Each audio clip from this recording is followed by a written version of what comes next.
The council hall of Varix 9 floated in space like a jewel, orbiting the peaceful gray-blue planet below. Inside, lights glowed softly along the high ceilings. The long circular table where leaders of each species gathered was nearly full. Only one chair was empty, the one reserved for humanity. A low hum filled the room as representatives whispered among themselves. Screens buzzed with static where Earth's signal should have been.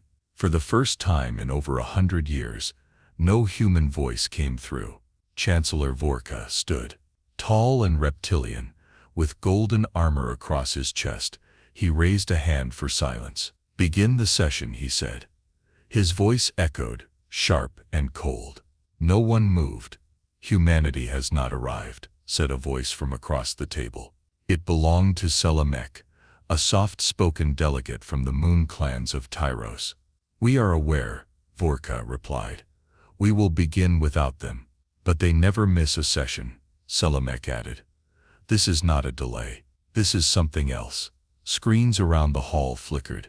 Instead of a greeting from Earth's ambassador, only a blank seal showed, a white star on a black field. Nira Sol sat in the shadowed upper level of the council archives. She was not a delegate. Her job was to organize records, keep historical logs, and file every council decision into the growing digital vaults. She leaned forward now, watching the drama unfold from above. Her eyes locked onto the empty human seat. Something wasn't right. She tapped into the data feed through her wrist console. The last human transmission was from 2 days ago, a routine check-in. Ambassador Jex Malin had signed off with his usual calm voice. "See you soon."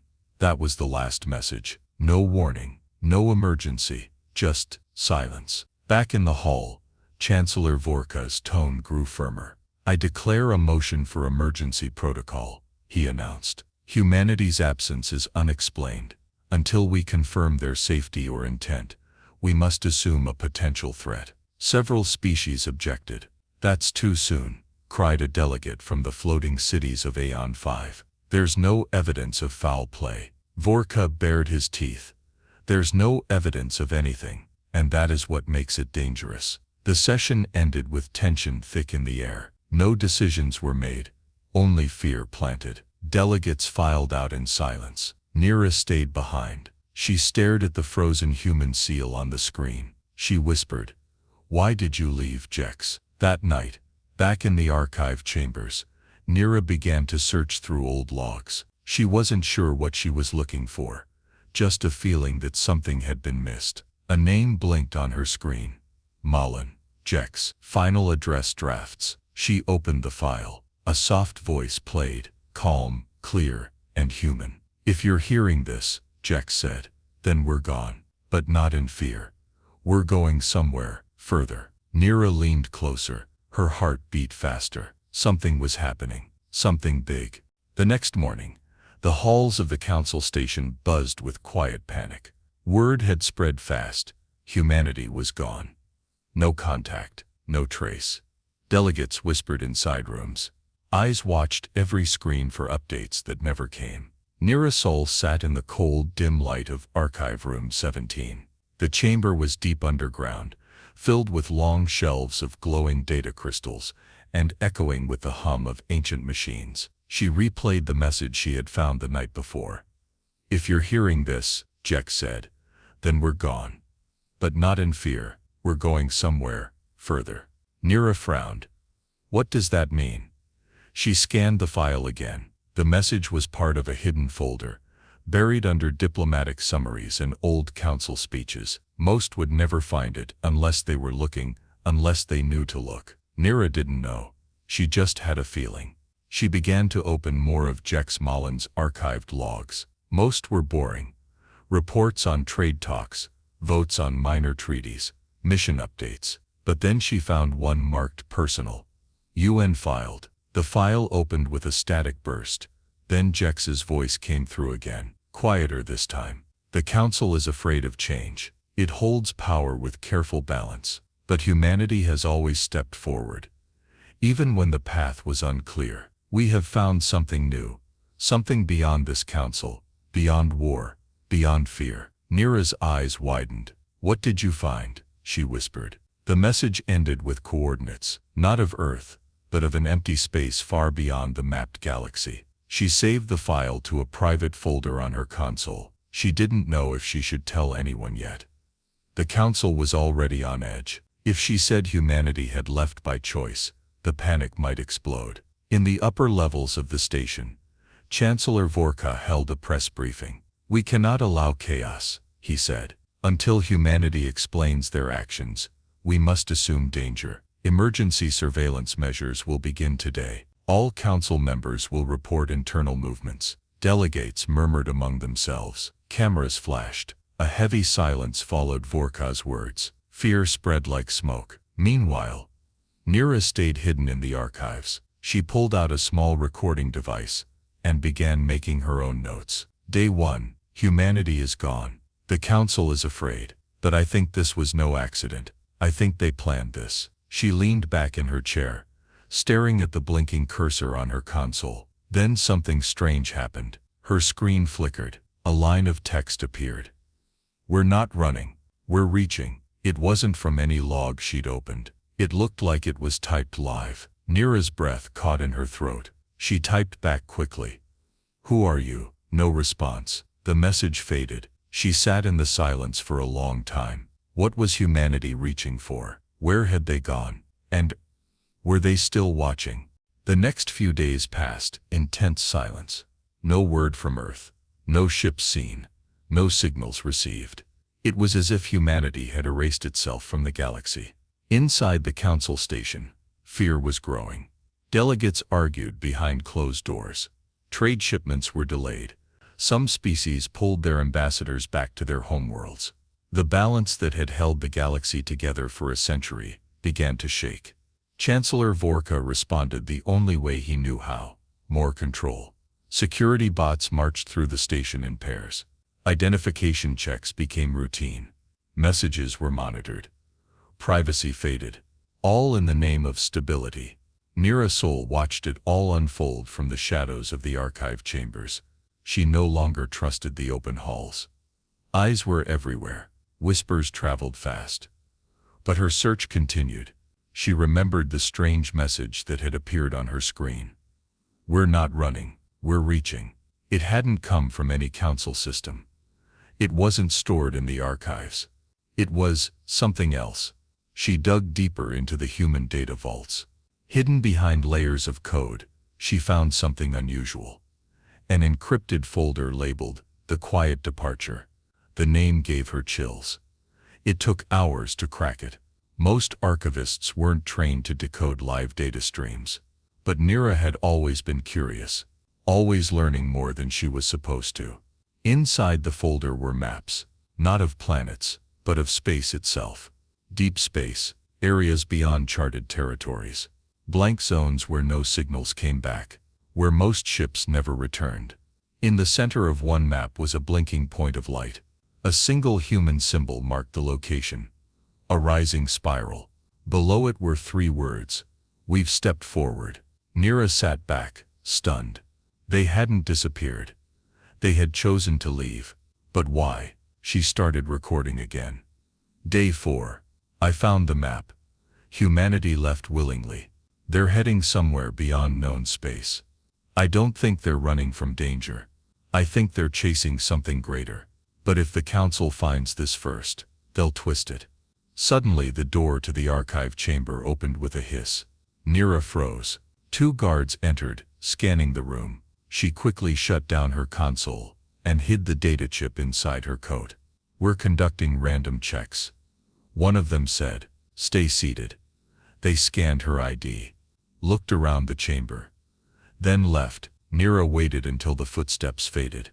Then she stood and headed to the deeper vault, an old forgotten wing of the archives where council eyes rarely looked.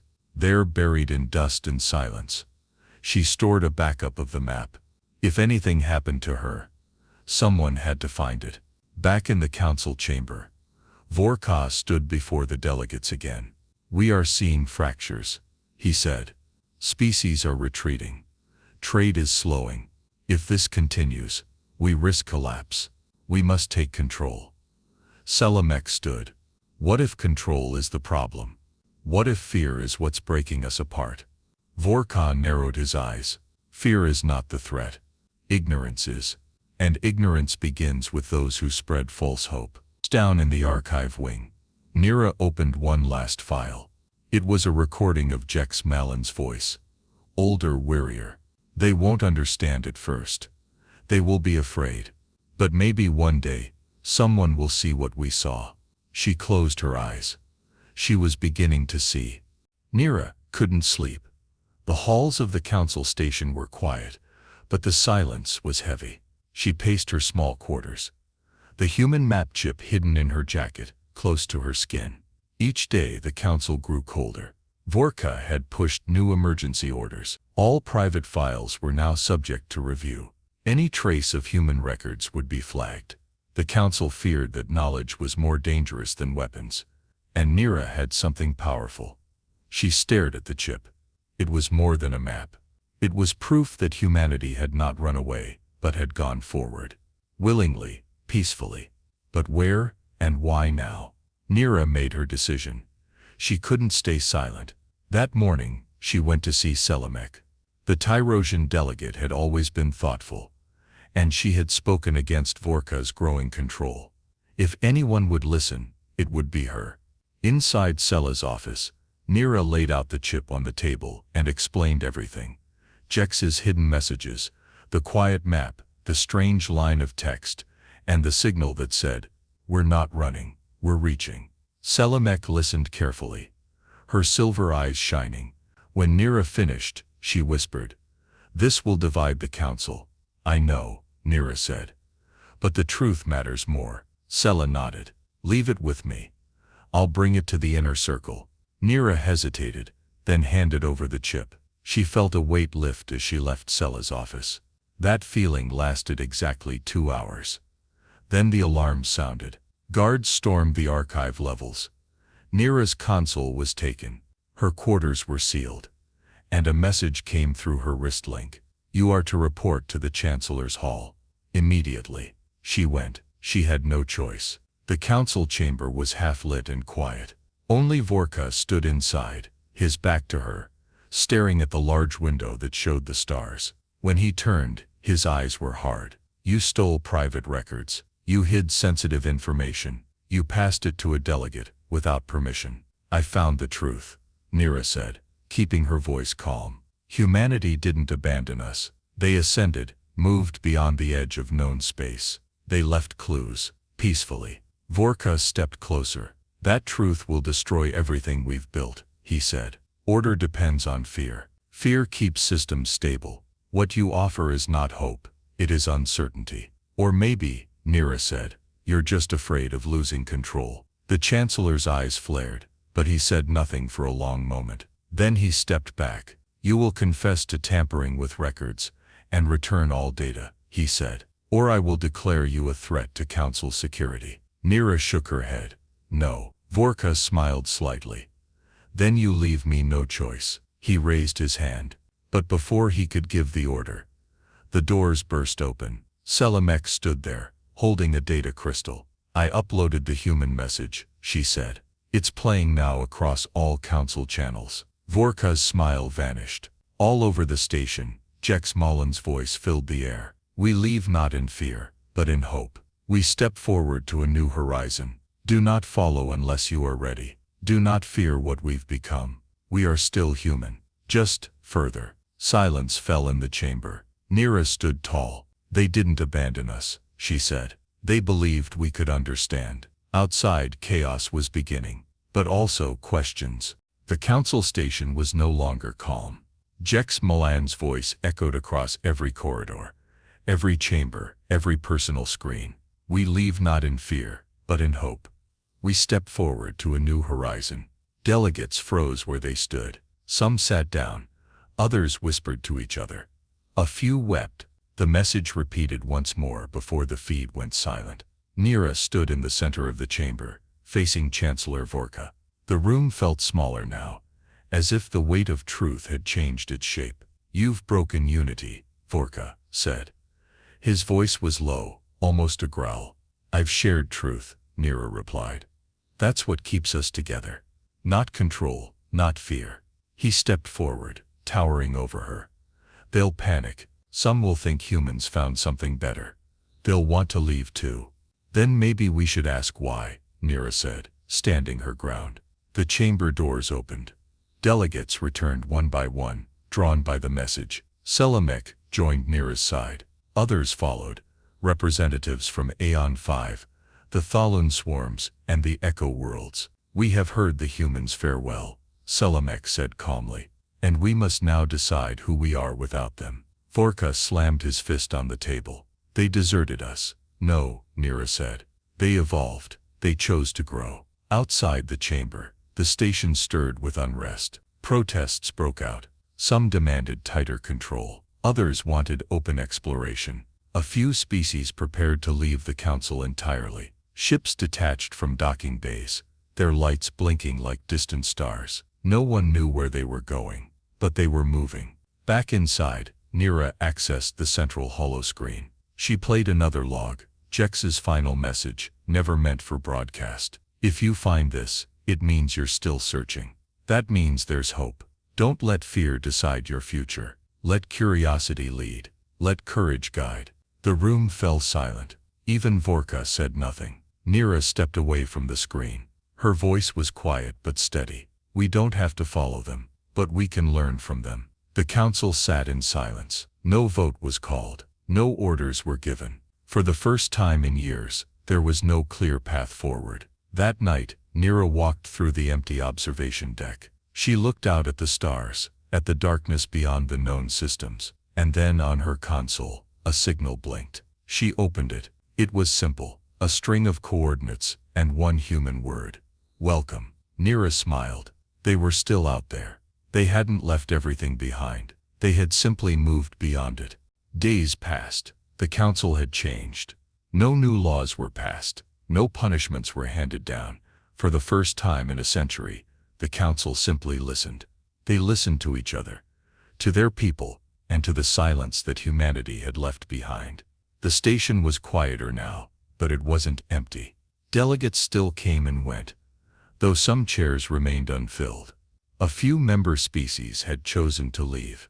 Others stayed, unsure what came next. But the fear was fading. Chancellor Vorka no longer held full control. His power had been weakened, not by force, but by truth. He still attended meetings, but he spoke less. He watched more. Something in him had shifted. Nira's soul returned to her work in the archives, but it was no longer the same. She was no longer just a quiet recorder of history. Now, others came to her for guidance, for the truth. She had become a voice. One evening, she stood alone in the observation deck, the same place where she had first received the strange signal. Outside the window, the stars were still. The council station turned slowly above the pale blue surface of Varix 9. She opened her wrist console. The signal was still there. Coordinates. No words, no voices, just a location, far beyond any explored path. She copied it to a new file and marked it, Human Departure Point. Then she recorded a message of her own. To those who come after, humanity did not leave in anger. They left in peace. They left because they believed there was more beyond the edge. Not danger, not war, but something new, something better. She paused, then added, maybe we'll follow them one day, maybe not, but we won't forget. They didn't run, they reached. Later that night, a single shuttle left the council station. It carried no weapons, no flags, just one small crew and a course set for the edge of the galaxy. Nira watched it go from the deck window. She didn't know if they would find anything, but they were trying, and that was enough. She turned away from the glass, the stars still reflecting in her eyes.